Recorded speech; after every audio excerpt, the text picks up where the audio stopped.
Now let us continue our discussion on communications and physical therapy. First, we'll examine rapport, which is defined as an interaction marked by mutual collaboration and respect, but not necessarily agreement. When people are in rapport, they have behavioral patterns that become similar in nature. Let's look at some examples. First, we have cultural rapport.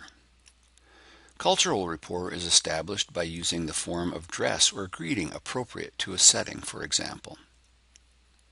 An example of this might be a lab coat as the dress code for an acute care setting, while a polo shirt and khakis may be appropriate for the outpatient setting.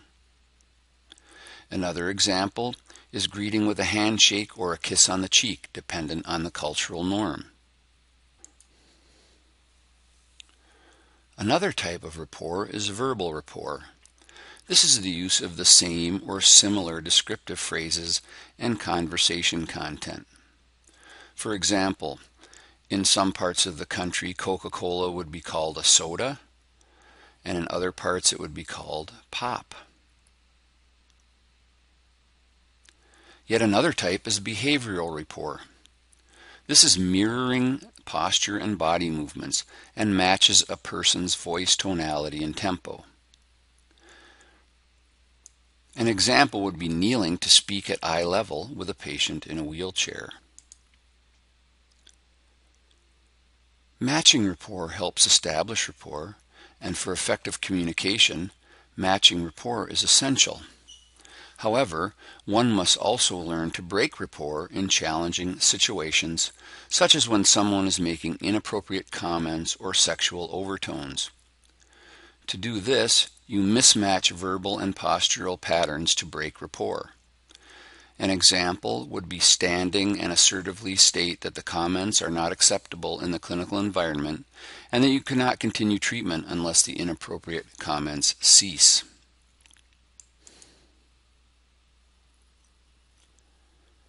Here we have an example of in-sync behavioral rapport. Both people are sitting comfortably with their hands on their laps. Here we have an example of out-of-sync rapport. The woman on the right has her hands down, which is more open to communication, while the woman on the left has her arms crossed, which is more indicative of closing off communication and displaying that a conflict exists.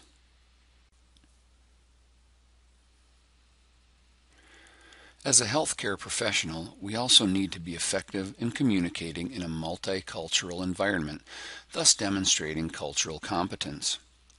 Cultural competence is defined as having a set of behaviors, attitudes, and policies that come together in a healthcare system, agency, or individual practice in order for that system, agency, or practitioner to function effectively in cross-cultural interactions.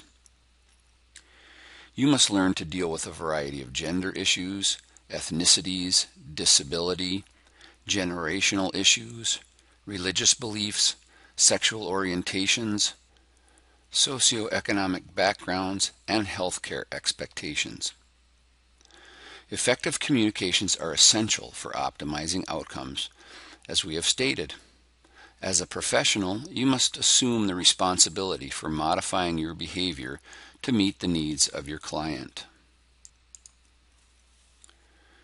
To be culturally competent, one must be aware of the impact of socio-cultural factors, accept responsibility for understanding the cultural dimensions of health and illness, be willing to make the clinical setting more accessible to patients of all cultures, appreciate the heterogeneity that exists within and across cultural groups, recognize one's own personal biases and reactions, and appreciate how one's personal cultural values, assumptions, and beliefs affect clinical care. For example, you must learn nonverbal cues that specifically apply to the patients you serve. Touch, space, and eye contact can be culturally dependent. For example, gaze aversion is a sign of respect for Native Americans and a sign of disrespect for Anglo-Americans. So you should know your audience. You must also understand patients' explanatory model of their condition.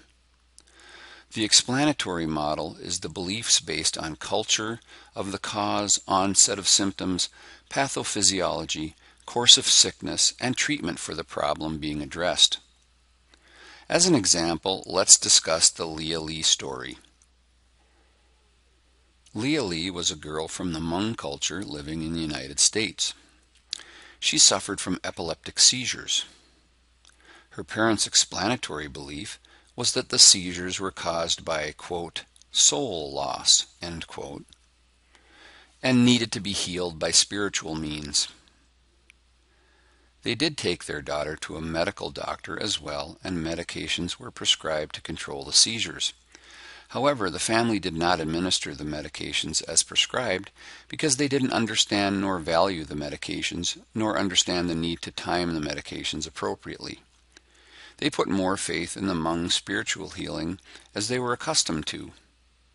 However, as a result of poor medication management and continued seizures, the child was taken away from the family.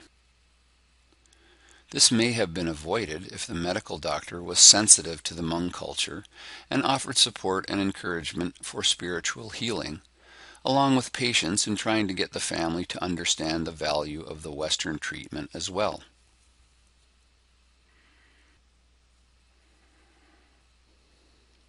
Another example of the need to be culturally sensitive comes in the example of digital communications and the age of your patients. As I mentioned earlier, there are several generational differences to be sensitive to.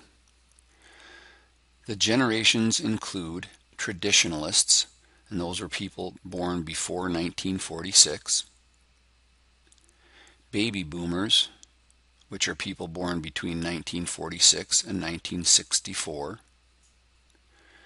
Generation X, which are people born between 1965 and 1981, and millennials, which are people born between 1982 and 2000. Individuals from the traditionalists and baby boomer generations are not as tech savvy as the Generation X or millennial generations, and you should be sensitive to this. For example, an older person may prefer a paper copy of a home exercise program. Also remember that 60 to 90% of a message is nonverbal, therefore digital forms of communication can be problematic. There are times when digital communication should be avoided so the proper meaning is communicated.